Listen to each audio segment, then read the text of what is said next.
इस वक्त हम ढोरन गांव में मौजूद है, जो कि केन बेतवा लिंक परियोजना की डूब क्षेत्र में आता है। और आज यहां पर पुलिस प्रशासन के द्वारा एक कैंप आयोजित किया गया था, जिसमें जमीन पर बैठकर लोगों की समस्याएं सुनी जाती थी। हम आपको बता दें, इस गांव में मूलभूत सुविधाओं का अभाव था, और अब जहां पर यह लोग विस्थापित हो रहे हैं, वहां अच्छी सुविधाएं दी जा रही हैं। हमारे साथ कलेक्टर जी हैं, उनसे हम जानना चाहेंगे किस तरीके से यहाँ कैंप लगाया गया था और क्या यहाँ पर सुविधाएं दी जाएंगी। जी सर, यहाँ पर आज कैंप लगाया गया था, किस तरीके से कैंप? ये हम लोग अब सभी विलेजेस में लगातार कैंप लगा रहे हैं, जो केन बेतवा के प्रभावित हमारे 14 गांव हैं। उसमें आज यहाँ ढोडन में भी हमारी पूरी टीम आई है, और इसमें जितने भी लोगों को राशि मिलनी है उसकी हम लोगों ने जानकारी ली है कि कॉम्पनसेशन की राशि मिली है कि नहीं, और उसके साथ में जो रिहैबिलिटेशन का पैकेज है उसका भी हम लोगों ने अपडेट लिया है। लोगों में कुछ डाउट्स हैं कि उम्र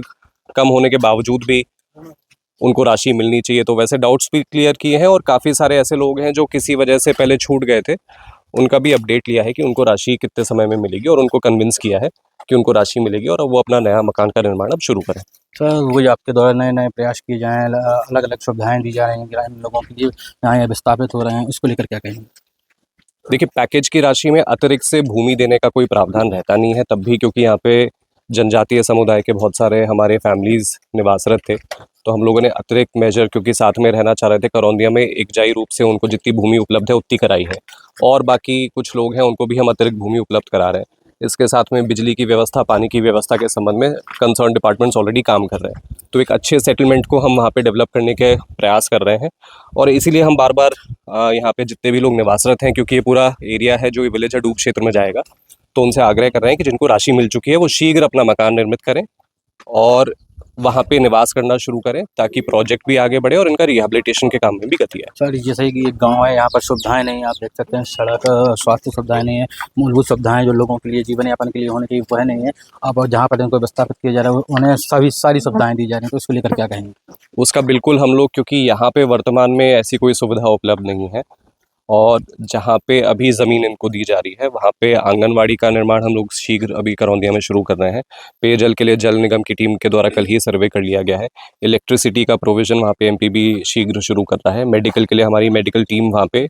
दिन में डेली विजिट कर रही है, और जो कम्युनिटी के और इंफ्रास्ट्रक्चर प्रोजेक्ट्स होते हैं उसको भी हमारे विभाग टेकअप कर रहे हैं। ऐसे हम सभी 14 गांव जहां विस्थापित हो रहे हैं उन सभी गांव के लिए एक एक करके टेकअप कर रहे हैं। बीते दिनों सीएम साहब भी आए थे और बैठक हुई थी, लगातार इन लोगों को सुविधाएं मुहैया कराने के लिए निर्देश किया गया। इसके बाद कार्य में भी प्रगति आई, आप स्वयं फील्ड पर आ रहे हैं, आपके साथ पूरा प्रशासन आ रहा है, अलग अलग विभाग के लोग आ रहे हैं, सभी सुविधाएं देने के लिए आप लगातार तत्पर हैं।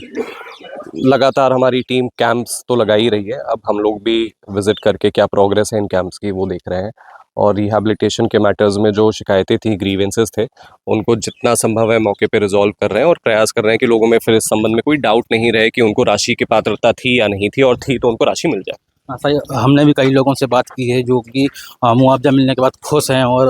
वो कह रहे हैं कि हमारे बच्चे, जो उनका जीवन यहाँ पर जिस तरीके से यापन हो गया है, अब इसके बाद उनके बच्चे इस तरह से उनका जीवन ना बीते, तो इसके लिए उन्होंने धन्यवाद भी दिया है प्रशासन का, सरकार का। नहीं, बहुत सारे लोग बहुत अच्छे तरीके से इंटरेस्ट लेके अपने मकानों का निर्माण कर रहे हैं। हम लोग खुद भी विजिट करके आए हैं 2-3 विलेजेस को, और काफ़ी सेटिस्फैक्शन उनमें इस चीज़ का है कि यहाँ पे जिस अव्यवस्थित तरीके से वो रह रहे थे उससे शिफ्ट करके जो रीसेटलमेंट का एरिया है वहाँ पे उसी तरीके से एक साथ, लेकिन और अच्छे पक्के स्ट्रक्चर्स में वो लोग निवास करेंगे। हम लोग भी प्रयास कर रहे हैं कि जितना जल्दी हो सके उनके बाकी